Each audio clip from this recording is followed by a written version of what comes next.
নতুন cricketer দেবচৌধুরী report. Commentator Athar Ali খানের কথা যেন কুমিল্লা ভিক্টোরিয়ান্সেরই মনের ভাষা। ডিফেন্ডিং চ্যাম্পিয়ন দলটা কিনা টানা 4 ম্যাচ হারলো।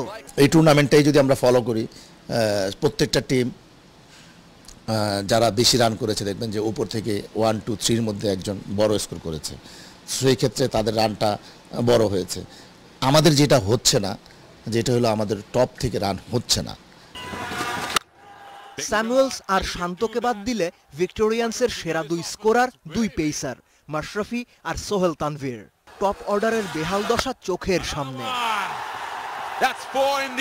ব্যাটিং অর্ডার তো আছেই, 4 খেলাতেই কমপক্ষে 2 থেকে 3টা বদল হয়েছে বেস্ট 11-এ। সঠিক টিম কম্বিনেশনই খুঁজে না পাওয়ার উদাহরণই বটে। 5-6 জন স্ট্যান্ড বাই থাকে, সেই ক্ষেত্রে একটা ম্যাচ খেলার পরেই যদি রান না করে তখন মন চায় যে না ও না খেললে মনে হয় ও খেললে ভালো হইতো। হ্যাঁ, সো সেই ক্ষেত্রে কম্বিনেশনটা করতে 3-4টা ম্যাচ লেগেই যায়। চিটাগাংয়ের দিকে আমরা একটু কম্বিনেশনটা একটু বাড়ানোর চেষ্টা করছি। সাদাত রাজীবকে আমরা চেষ্টা করছি। আরেকজন হলো Habibur Rahman Johnny, last premier লিগে ভালো অফ স্পিন করে। কামব্যাক করার সুযোগ এবং সামর্থ্য হয়তো কুমিল্লার আছে।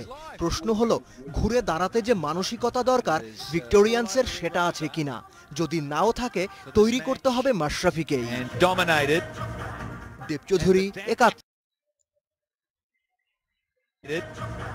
দেবচৌধুরী একাত্তর।